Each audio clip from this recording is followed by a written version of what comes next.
আসসালামু আলাইকুম ওরহমতুল্লাহি ওবরাকাতুহু।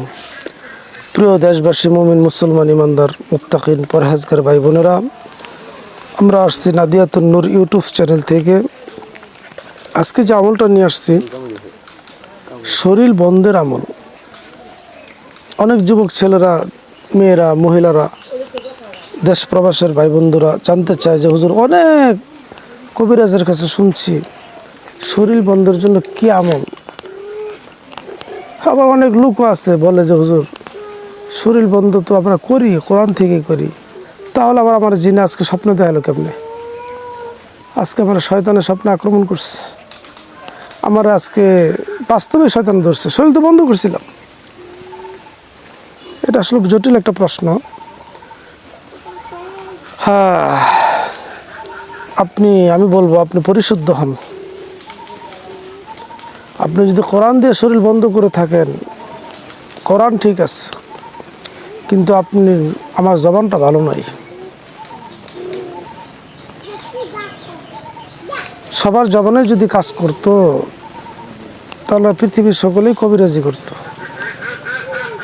এক হুজুরে পানির ভিতরে সূরা ফাতিহা করে ফু দিয়ে দিছে।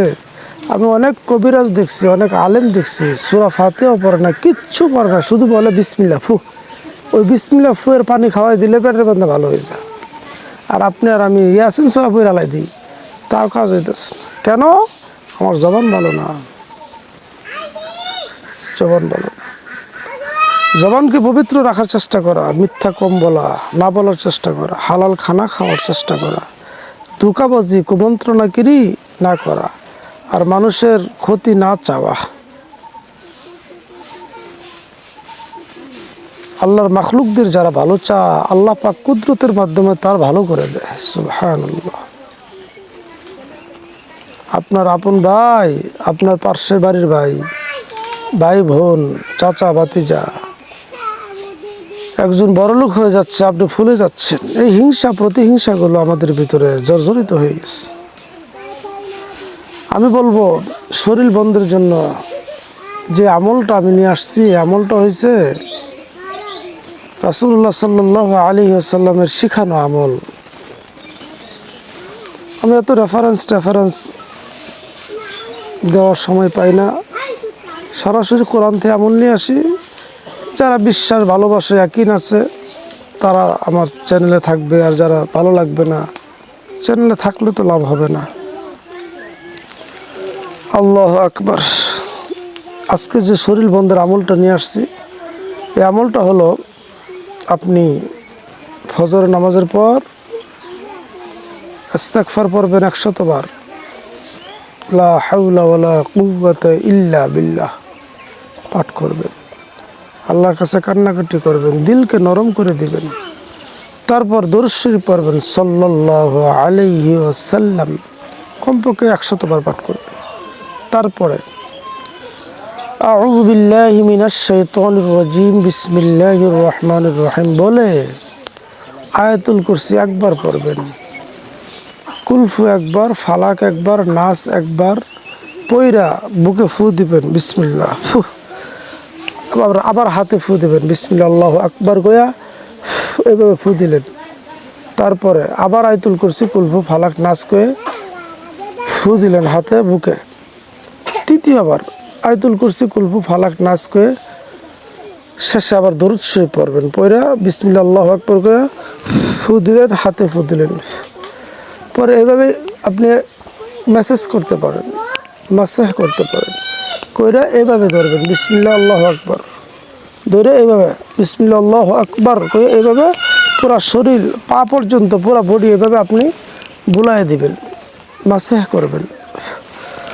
তারপরে এইটুকু এনাফ, যথেষ্ট হয়ে গেছে আপনার জন্য। তারপরে যদি নবীজির হাদিসের উপর একটু আমল করেন, নবীজি সাল্লাল্লাহু আলাইহি ওয়াসাল্লামের দেওয়া দোয়ার উপর আমল করেন, আরও উত্তম। আরেকটা দোয়া আছে, এটা পাঠ করবেন, আউযু বিকালিমাতিল্লাহি তাম্মাতি মিন শাররি মা খালাক। 3 বার পাঠ করবেন। 3 বার পাঠ করে আবার শরীরে ফু দিবেন। ফু দেওয়ার পরে আপনি বাংলাতে, আপনার আঞ্চলিক ভাষায় উচ্চ সুরে ওই পরিমাণ আওয়াজ করে বলবেন যে আওয়াজটা বাহিরের কোনো হাজারো লক্ষ জিন থাকলে তারা যেন শুনতে পা। কেন? তাদের শোনানো কি প্রয়োজন? মানুষের কোরআন তেলাওয়াত করার পরে তার জবানটা পবিত্র হয়ে যায়, আর ওই জবানের কিছু কথা কিছু কিছু মাখলুকের উপরে প্রভাব পড়ে, শক্তি পড়ে, বুঝেন না। বাংলাতে বলবেন ইয়া আল্লাহ, সব ক্ষমতা তোমার, সব মুআজিজা তোমার কালামের, সব দয়া তোমার, মায়া তোমার। তুমি আমায় সৃষ্টি করেছো, তুমি আমার দুনিয়াতে নিয়ে যাবা, ওই কবরে হাসরে জাহান্নামতে তুমি আমার বাঁচাইবা। ইয়া আল্লাহ, তোমার পাক কালামের মুআজিজা, তোমার কোরআনের নূর দ্বারা, তোমার কোরআনের শক্তিতে আমার শরীর আমি বন্ধ করলাম। পৃথিবীর কোনো বাতিল শক্তি, কোনো জিন, শয়তান, মানুষ শয়তান, দুশ্মনী, জালেমের জুলুম থেকে তুমি আমাকে হেফাজত করো। দুনিয়ার কোনো শক্তি আমার শরীরে আসতে পারবে না ইনশাআল্লাহ। ইনশাআল্লাহ। আল্লাহ, আমার জীবন তোমার কুদরতে হাতে, আমার মরণ তোমার কুদরতে হাতে। আমার বানাইছো তুমি, সৃষ্টি করছো তুমি। তোমার কোরআনের একটা হরফের ধাক্কা সারা পৃথিবীর কোনো বাতিল শক্তি টিকতে পারবে না, ধ্বংস হয়ে যাবে। এই কথাগুলো মুখ দিয়ে আওয়াজ করে বলবেন।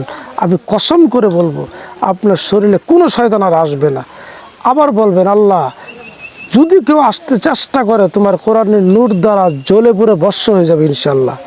যদি কেউ আসে সে ধ্বংস হয়ে যাব। আমি বলে দিলাম, কোরআন বলছি মিয়া, আপনি কোরআনের উপর আমল করেন না। আজকে করছেন, হয় নাই, কালকে আবার চালান, ইমানি শক্তি বাড়ান।